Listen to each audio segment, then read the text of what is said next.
Sword Art Online, one of the most interesting and peculiar phenomena the anime world has ever seen. Even 4 years after its initial release, the series still stands as perhaps the single most simultaneously beloved and despised anime of all time. It's kind of incredible. It's kind of an unwritten rule that every anime YouTuber give their 2 cents on the series, because it will get them views.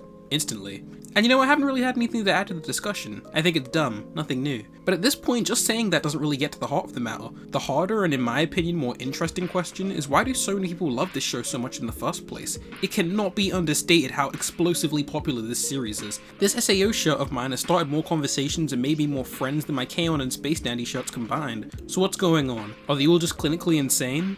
Judging by these numbers, I'd like to think not. Maybe they're all just horny teenage guys. Actually no, the show has a surprising contingent of older and female fans. This question has no simple answer, and the more you think about it, the more interesting it becomes. Much more so than any of the show's actual content, and it definitely warrants some analysis. Let me reiterate, I am not about to launch into yet another critical analysis of Sword Art Online. There's no shortage of writing on the show already. Rather, I'm going to provide a long overdue cultural analysis on why so many people love this show. Hell, why you loved this show. Let's be real, we all thought this show was cool for at least an episode or two, and we all wanted it to stay cool as it rapidly nosedived, so let's try and figure this thing out. First and foremost, our culture is obsessed with the future and technological advancement. We're living in the digital era, and consumer-grade immersive video game experiences on the level of SEO are probably something that will emerge in our lifetimes. The first thing everyone thinks when they're watching the first few episodes is, damn, wouldn't it be cool if we could do this for real? But for as enamored as we all are with technology, that doesn't mean any of us actually understand it, and SEO appreciates this, instead giving us some vague, meaningless drivel about microwaves and allowing the viewer to connect the dots.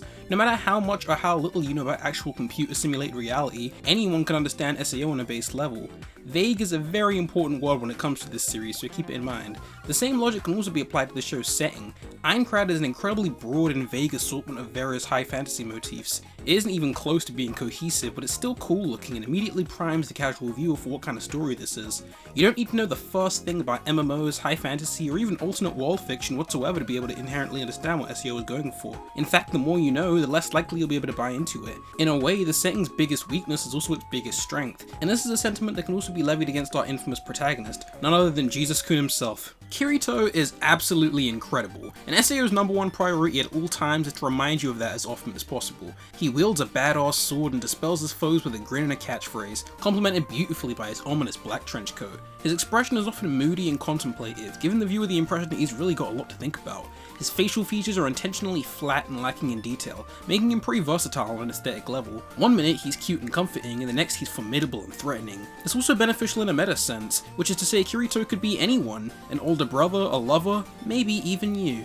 To both the characters in the show and the people watching it, Kirito is enigmatic, mysterious, and vague, with a code of ethics and motivations that we simply can't comprehend. The secret to achieving this effect, however, that a few too many viewers have stumbled upon, is that there actually is nothing to comprehend. When you think about his personality for too long, you realize he's actually just really flat and makes totally inhuman decisions that often have terrible consequences. There's nothing more meaningful and profound under the surface like the series seems to imply. The show's just conjuring that kind of atmosphere with pretty staging and well-tread cultural shorthand. What everyone seems to forget, however, is that this ambiguity is entirely the point of the character's appeal. When Kirito starts waxing philosophical out of nowhere, it feels smart, even if he isn't actually saying much of anything.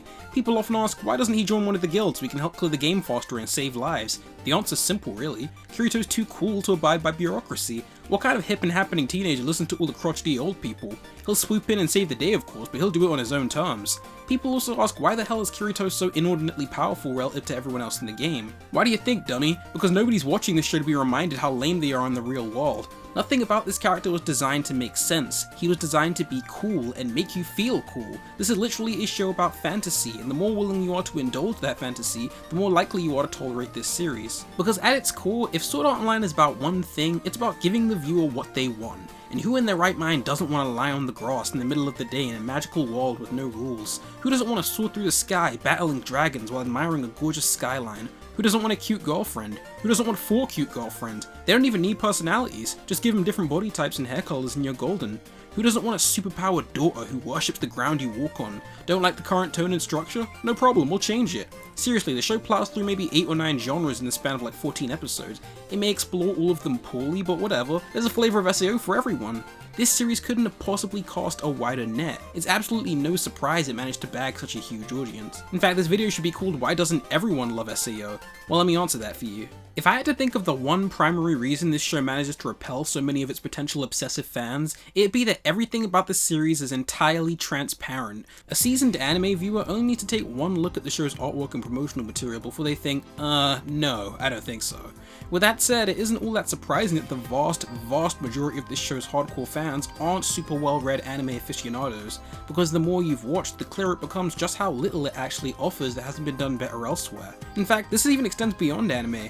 The more you know about MMOs, the less you can tolerate a game in which the central tenet of combat seems to just be slashing your sword around directionlessly. The more you know about epic fantasy settings and literature, the less you can tolerate a world that does little more than copy the notes of the more established influential works. The more you know about people, the less likely you are to fall for a character as hollow and artificial as Kirito. The more you know about relationships, the less you can accept the idea that a teenage boy can't detect the obvious romantic feelings being directed at him from all the hottest girls around. All things considered, it makes a lot of sense that a powerful many Sword Art Online fans are on the younger side and less exposed to otaku culture.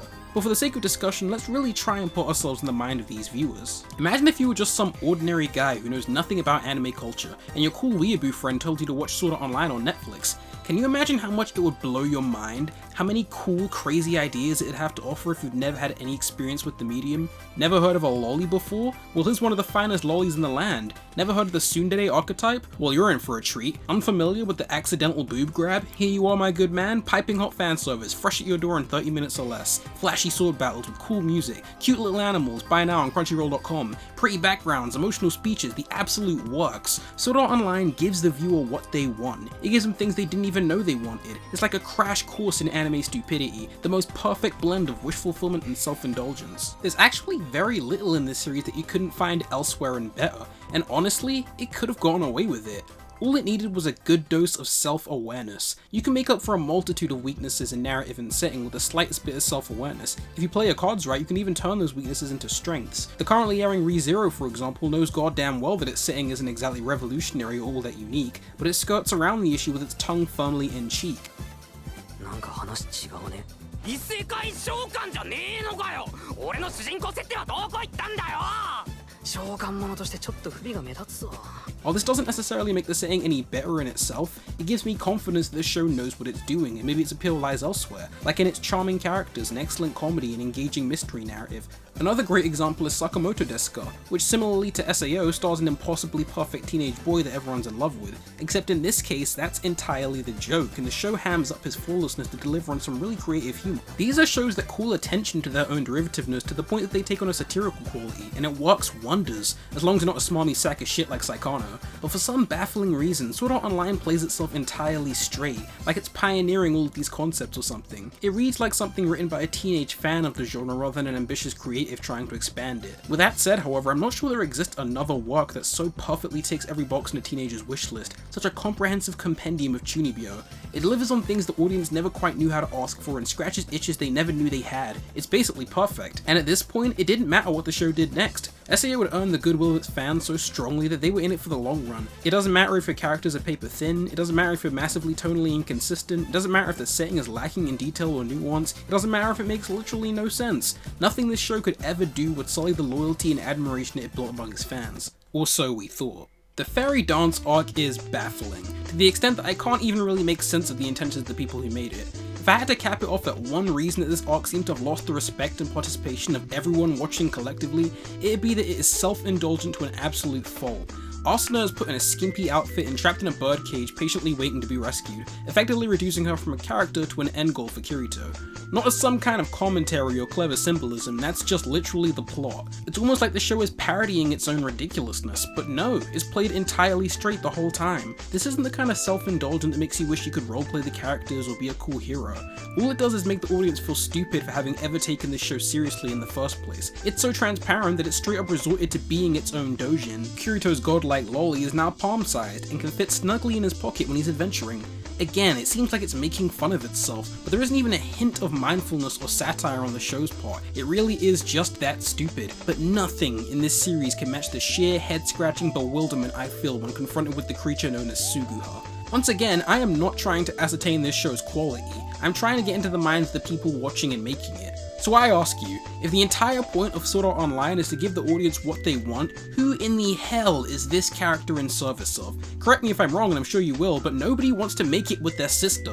I can totally understand how someone watching might fantasize about a younger girl admiring them, but at this point the viewer should be invested in Kirito's relationship with Asuna, so literally no one is rooting for her. Is she supposed to be a relatable character in her own right? Maybe for the members of the audience that have also dealt with unrequited love? I seriously doubt that anyone can manage to empathize with a character so inhuman that her desire to bang her brother is literally her one defining personality trait. Is she meant to offer some kind of commentary on incest? Of course not, I'm not even going to entertain that idea. So I literally can't even make sense of her. Sukuha is the absolute worst, and the only purpose she serves is to be a cold, cynical reminder of just how dumb this show truly is. No wonder she drove fans away screaming in horror. And with these ridiculous decisions, the show turned into little more than a meme, a series of punchlines to be made on the internet for years and years into the future. Seriously, my download of the series literally came with a complimentary folder of memes. I didn't even have to ask. Where's the fake intellectualism? Where's the tact? You can't be pretentious with literally no pretenses. This is like showing up to a date with a condom in one hand and a camcorder in the other. Maybe if you're lucky you'll be able to drag the lowest common denominator home with you, but don't be surprised when your date dashes from the restaurant horrified, and maybe even leads some heated words about you on the internet.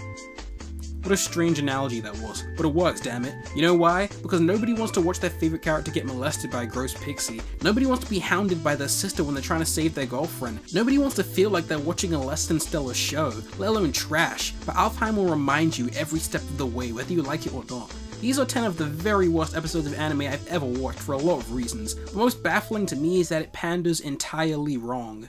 Anyway, from this moment forward, Sword Art Online had kinda lost its allure.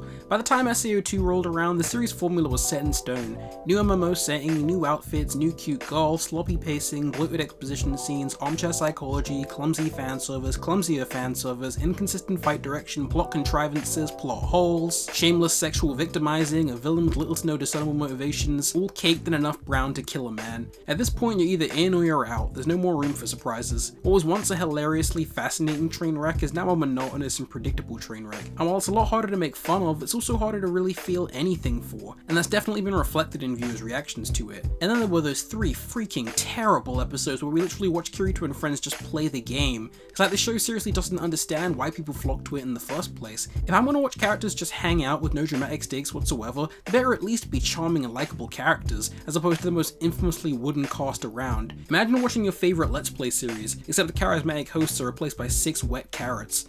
And Klein. But wait, the show has a saving grace in the form of Mother's Rosario, an arc that addresses every problem everyone had with the show by axing Kirito, removing the extraneous girls, and being devoid of any trashy fan service. Many an SAO fan have expressed frustration that the masses seem to have written the show off and given up on it right when it started delivering what everybody wanted. But what gets me is the moment SAO turns over a new leaf and did none of the things people complained about. Just where is everyone? Where are the people going, good job SAO? Where are the people encouraging SAO for doing the things everyone so desperately wanted it to do? They're just gone. Okay, I'm gonna try and address this. First of all, I think it's totally understandable that SAO lost a healthy portion of its audience over the course of its run. It kinda brought it on itself. Those early hooks were so effective for the reasons I described earlier that people gave this show much more of a chance than it honestly deserved. With that said, it's still being watched more than the vast majority of really good shows. And secondly, all of these changes aren't inherent improvements. All it means is it's no longer Sword Art Online. You'd think SAO fans would like SAO in its current state, yet they're celebrating these huge deviations from the established formula like it's a good thing. But whatever, you know, I'll bite. You want me to take this so seriously all of a sudden? Fine, I'll take you seriously. So while I will agree that Mother Rosario is a good deal better than what came before, I'm not quite sure it is to the extent that I'd really consider it all that good. I thought I'd love the idea of Asuna taking the reins for the first time, but all it did was make me realize that I don't really care about her all that much. Maybe seeing her next to Kirito all this time made her seem like a great character by comparison, but she really doesn't have enough character to carry a whole story. I remember the Asuna from the first arc being really charismatic and driven and opinionated, but here she's just kinda flat. And while I did find Yuki charming, her impact is massively diminished by the arc's awkward pacing. We only spend maybe 3 episodes getting to know her before the show does this to her. 後天性免疫不全症候群エイズです What a story, Mark. Yeah, you can say that again. And then her fate is set in stone. Personally, all of the hammy overplayed melodrama went over my head because the show just didn't give me enough time to really care. This issue probably could have been nullified if we just axed the Excalibur arc in its entirety. I still have literally no idea why it exists. So when the feels don't hit, how does the viewer dissolve the tension? With more memes, of course. It's not all bad news though. What little time we did get with Yuki just hanging out with her guild was pretty solid, and you get the sense that they all really care about her and desperately want to help her achieve this one final goal. And I also found the conflict between Asuna and her mother pretty interesting. It makes a lot of sense that a goal-oriented businesswoman would harbour a great deal of resentment towards the thing that hijacked her daughter for 2 years, so Asuna has to prove to her that there is value and meaning in the virtual world, which is a clever reincorporation of what was originally the show's driving theme. Pretty good stuff. Nothing terribly special, but I feel like I'm straying from the larger point of the video. Anyway, at the end of his 2-hour SAO2 breakdown, my best buddy Digibro concludes that the only reason that this series is so popular is its pretty artwork and decent hook. And with that, I kind of disagree. I do think the people that love this show love it for what it is, and what it is just happens to be pretty repulsive to a lot of anime fans. But when you really think about it, the reason you got into anime in the first place is likely because at some point you veered away from the mainstream and developed a more niche sensibility. I mean, why else would you be watching my videos? That's like as niche as it gets. So with this in mind, when an anime really blows up and becomes the next big thing, especially with non-anime fans, the odds are you're probably not going to care much for it, save for a few magical exceptions. I can appreciate that a lot of us can feel a deep resentment when a show like Sword Art Online ends up making it big while others wallow away in obscurity. It's the same kind of righteous frustration you might feel when these are the first search results when you type anime into YouTube, because how will we ever receive the critical and cultural validation we crave with shows like this and fans like these, right? Honestly, I don't think a lot of you are giving anime enough credit. A medium so bursting with creativity and soul, which is characterized by the breaking of the rules, not adhering to them. From where I'm standing, there are constantly classics being pumped out left and right, whether stuff like SAO is around or not. You could argue it's hampering the industry's ability to grow by encouraging creatives to pander to the lowest common denominator, but if you really study history, you'll realize that dumb trends always have and always will exist, regardless of what flavor they're in. There will always be derivative writers that lack ambition, and there will always be a huge audience for them to cater to. It's true of every art form in existence, and it shouldn't affect how much pride we have towards this awesome medium of ours, and it certainly shouldn't affect how we treat fans of stuff like SAO. What I'm essentially saying in a very roundabout way is I think I'm okay with a show like this being popular. I mean, think about it, would you really be happy if your favorite show became mainstream, just so it could be misunderstood by all the normies? At the end of the day, at least SAO is better than Transformers. Am I right? Wow, I legitimately don't even know. Be sure to leave your votes in the comments.